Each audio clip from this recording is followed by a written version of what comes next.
আর জেলার দুপুরে শুধুমাত্র কাঁথি পুরসভা নিয়ে কথা বললেই হবে না, পুরুলিয়া পুরসভার কথাও বলতে হবে, কারণ সেখানে পুরপ্রধান তাকে অপসারণ করা হয়েছে বলে খবর পাওয়া যাচ্ছে। পুরপ্রধানের প্রশাসকের দায়িত্বে সদর মহকুমা শাসক, সরকারি নির্দেশের পরেই দ্রুত দায়িত্ব হস্তান্তর করা হয়েছে। পুরসভার দায়িত্ব হস্তান্তর করেন নবেন্দু মাহালি। পরিষেবা দিতে ব্যর্থ নবেন্দুর নেতৃত্বাধীন পুরসভা এমনই অভিযোগ, আর তাই নবেন্দুকে সরতে নির্দেশ দিল পুর ও নগর উন্নয়ন দফতর।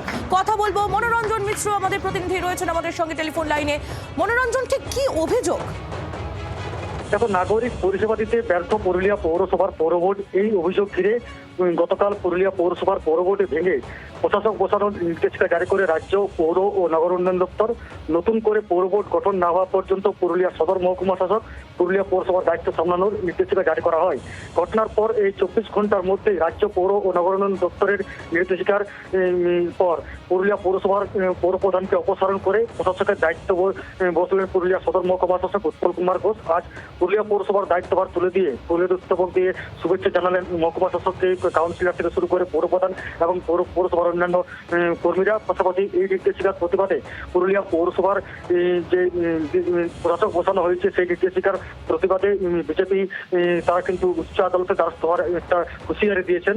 এই বিষয়ে তারা পরিষ্কার জানিয়েছে যে এই নির্দেশিকা অনৈতিকভাবে করা হয়েছে, কারণ যেখানে পৌরবোর্ড চলছিল সেই পৌরবোর্ড হঠাৎ ভেঙে দিয়ে সেই পৌরবোর্ডকে ডিজলভ করে দিয়ে একেবারে প্রশাসক বসানো হচ্ছে, এটা কিন্তু অনৈতিক, এমনটা কিন্তু অভিযোগ করছে বিজেপির বিরোধী কাউন্সিলররা। এবং এই ঘটনাকে ঘিরে ইতিমধ্যে সরগোল পড়ে গিয়েছে পুরুলিয়া পৌরসভায়।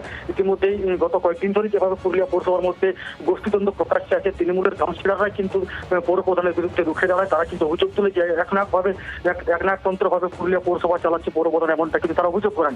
এবং পুরুলিয়া পৌরসভার বাসীরাও তারা কিন্তু একটি নোটিশ করে রাজ্য পৌর ও নগর উন্নয়ন দপ্তরে তারা কিন্তু অভিযোগ করে পরিষ্কার যে পুরুলিয়া পৌরসভায় পানীয় জল থেকে এবং তারপরে রাজ্যের পুর এবং নগর উন্নয়ন দপ্তরের এই পদক্ষেপ আমরা দেখতে পেলাম। মনোরঞ্জন, ধন্যবাদ তোমায়। বাংলার আওয়াজ, বাঙালির আবেগ, জি 24 ঘন্টা।